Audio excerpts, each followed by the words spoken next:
ایک بات اور بڑی ضروری ہے اور میرا دل کرتا ہے یہ تقریر روز کی جائے۔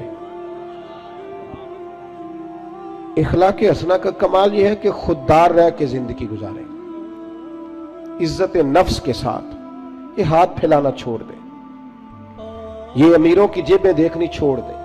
آپ یقین کریں کبھی بڑی بڑی تکلیف ہوتی ہے۔ ایک اجتماع میں، ایک پروگرام میں گیا تو وہاں قاری صاحب نے ایک سابقہ MP صاحب کو بلایا ہوا تھا، تو کھانے کی میز پہ بیٹھے تو وہ علماء کو نصیحتیں کر رہے تھے، آپ لوگ یہ جمعہ پڑھایا کریں، آپ کو پتہ نہیں ہے لوگ کہاں چلے گئے، آپ لوگوں کو لڑائے نہیں۔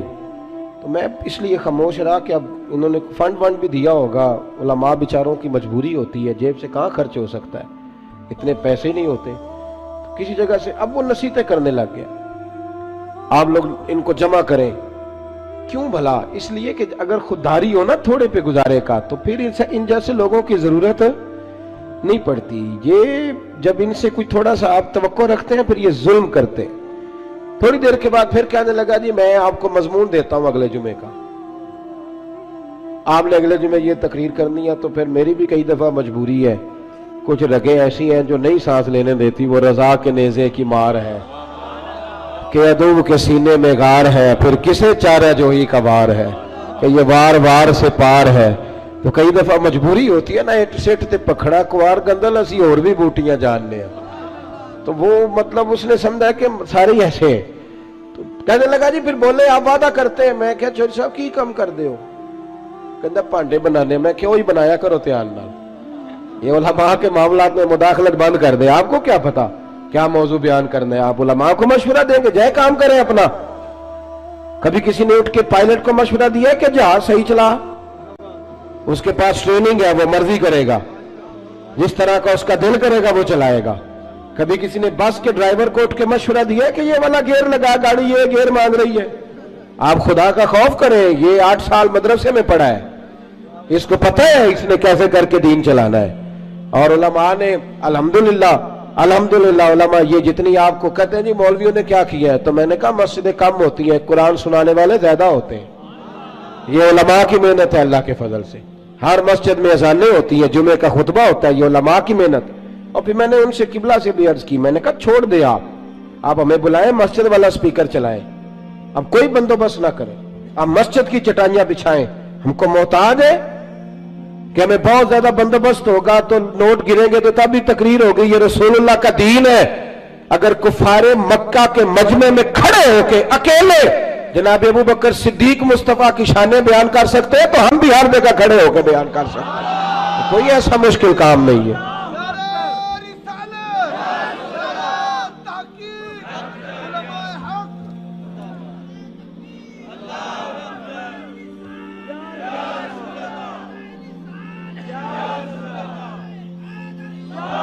تھوڑی نا خودداری، عزت نفس، یہ غریبوں کو مشورہ دے رہا ہوں، چھوڑ دیں آپ چودھریوں کی گاڑیوں کے پیچھے بھاگنا، کچھ بھی نہیں ہوتا، آپ چھوڑ دیں ان کی پرواہ کرنی، آپ ایک ایک بچے کو خود خرچ اٹھائیں، آپ خود دیکھیں ہم نے کیسے ان کو لے کر کے آگے جانا، خودداری سے جیئیں، عزت نفس۔ ایک بات مجھے بتاؤ، جس نے حرام کا مال کمایا ہے اور روزانہ چھوٹے گوشت سے روٹی کھاتا ہے وہ زیادہ اچھا ہے یا جو حلال کھاتا ہے پر اچار سے کھاتا ہے وہ زیادہ اچھا ہے؟ آپ عجیب بات کرتے ہیں میاں۔ میرے ابا جی سے ایک دفعہ میں نے پوچھا ابا جی آپ کو پسند کیا ہے؟ کہنے لگے جو پتر بھوک لگی ہوئے تو یار شاہی پسند ہوندی ہے، تے نمیں لگی ہوئے تو نخرے ہی ہوندے نے، اور دوپہر کو بھوک لگی ہو تو اچار بڑا چسکا دیتا ہے، کبھی کھا کے دیکھیں، شرط یہ ہے کہ بھوک لگی ہو، چٹنی کی جو لذت ہوتی ہے وہ اور ہوتی کوئی نہیں۔ آپ مہربانی کریں، گڑ سے بھی روٹی گزر جاتی ہے، میں نے الحمدللہ خود پیاز سے کھانا کھایا۔ میں دوپہر کو گھر آیا اسکول سے تو اماں جی سے پوچھا اماں جی روٹی ہے؟ کہنے پتر کوئی نہیں، تو میں نے کہا میں نے کھانا کھانا ہے، تو اماں کہنے لگی بیٹے 2 ہی حل ہے، یا تو میں کسی سے قرض لوں اور تمہارے لیے 2 ٹائم سالن پکایا کروں، اور یا پھر تم سیانے ہو جاؤ۔ تو میں نے کہا جی نہیں آپ قرض نہیں لیں، آپ بتائیں کیا کرنا ہے؟ تو کہنے لگی تمہارا ابا کھا کے گیا ابھی پیاز کے ساتھ روٹی، گزر جائے گی؟ میں نے کہا آپ لائیں انشاءاللہ گزرے گی، کیوں نہیں گزرے گی، حلق سے گزرے گی، کیا اس میں حرج ہے؟ آپ اپنی مٹی پہ چلنے کا طریقہ سیکھیں، کسی کے سنگ مرمر پہ چلو گے تو پھسل جاؤ گے۔ آپ چھوٹی مسجد میں گزارا کریں، آپ خودداری سے جیئے، عزت نفس حسن ہے زندگی کا، یہ اخلاق ہے میرے رسول پاک کا. پڑھو ترمذی شریف. حضرت صوبان بن مالک کو سامنے بٹھا کے نبی پاک نے فرمایا سجنا تجھ پہ پیار بڑا آ رہا ہے, حضور حکم کرے. فرمایا حکم یہ ہے کہ ایک وعدہ تو میرے ساتھ کر, ایک میں تیرے ساتھ کرتا ہوں. یا رسول اللہ حکم کرے. تو نبی پاک نے فرمایا تو وعدہ کر کسی دنیا دار کے آگے ہاتھ نہیں پھیلائے گا, اور میں وعدہ کرتا ہوں رب تجھے بغیر حساب جنت عطا فرمائے گا. چھوڑ دنیا داروں سے مانگنا ہے تو رب سے مانگ, رب کے رسول سے مانگ. آپ یہ کیا بات کرتے ہیں بھائی؟ وہ ایک شاعر تھا نا, کبھی گزر رہا تھا پاس سے, تو یہ شاعر ناراض نہ ہو جائے, میرا بڑا اچھا شعری ذوق ہے. شاعر ناراض, کئی دفعہ شاعروں کی جو پوزیشن ہوتی ہے وہ قابل رحم ہوتی, وہ چادر سی اوڑھ لیتے ہیں بیچارے, اور سردیوں کی راتوں میں بھی چوکوں پہ بیٹھے رہتے ہیں. تو ایسا ہی کوئی شاعر بیٹھا تھا, تو ایک سیٹ گزرا تو اس نے 5 روپے نا پھینک دیے. وہ شاعر نے بلایا, اس نے کہا یہ کیا ہے؟ کہنے لگا جی وہ مسئلہ یہ ہے کہ آپ کی حالت بڑی عجیب تھی, تو میں نے کہا چلو خرچہ چل جائے گا. تو اس نے کہا اٹھا اپنے پیسے, میرا تو عشق میں یہ حال ہے, ورنہ میں کوئی سیٹھوں کا محتاج تو نہیں نا. اس نے ایک شعر کہا تھا, مجھے زندگی بھر رہ گیا, کبھی کبھی جب اپنی موج میں ہوتا ہوں تو اکیلا بھی پڑھتا رہتا ہوں.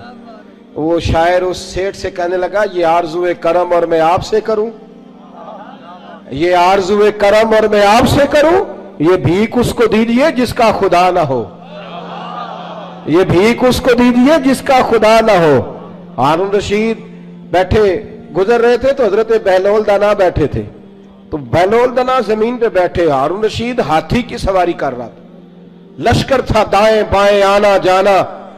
بہلول دانا زمین پہ بیٹھے تھے, مٹی کے ساتھ کھیل رہے تھے. ہارون رشید آیا, السلام علیکم بابا جی کیسے ہو؟ فرمایا بڑا شکر ہے اللہ کا. یہ شکر ہوتا ہے مزیدار قسم کا.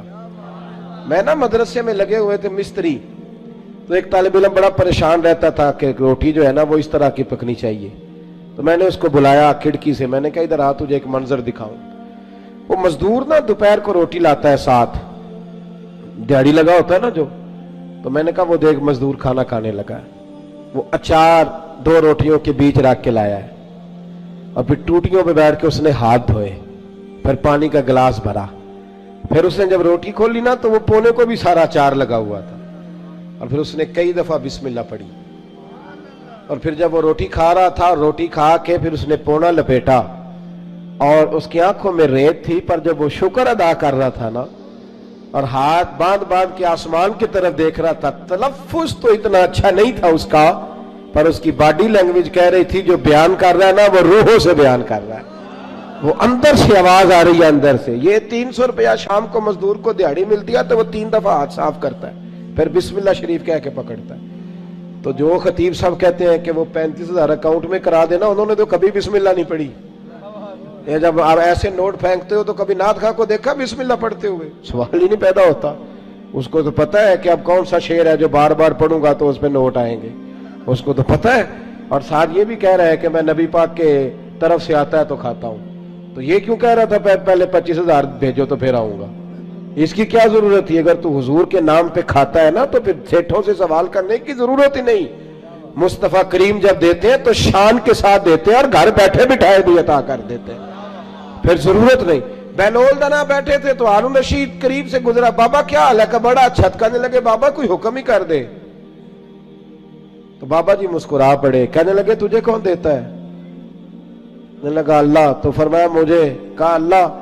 تو حضرت بہلول دانا فرمانے لگے یہ تو نہیں نہ ہو سکتا کہ اللہ ہارون رشید کو دیتا جائے اور بہلول دانا کو بھول جائے, یہ تو نہیں نہ ہو سکتا. جا اپنا کام کر میاں, تو کس چکر میں الجھ گیا؟ خودداری سے جیئیں, عزت نفس, پھٹے کپڑے پہن کے گزارا کریں. خبردار, باوقار آدمی شاندار ہوتا ہے, باوقار آدمی شاندار ہوتا ہے. مجھے ایک بچے نے ویڈیو لا کر کے دکھائی, آپ یقین کریں میں آج تک اس بچے کو ڈھونڈ رہا ہوں. کوئی غریب کا بچہ سڑک پہ پینسلیں بیچ رہا تھا, تو کسی نے اس کو کہا, یہ اسی وطن کی بات, کسی نے اس کو کہا یہ بیٹے 100 روپیہ لے لو. تو کہنے لگا نہیں میرے ابا نے منع کیا ہے. اس نے کہا پینسل کی مزدوری لینا, مسواک بیچ لینا, لیکن پتر کسی سے 100 روپیہ نہیں لینا, پھر مانگنے کی عادت ہو جاتی ہے. پھر انسان کو مفت کے دسترخوان پہ مزہ آتا ہے.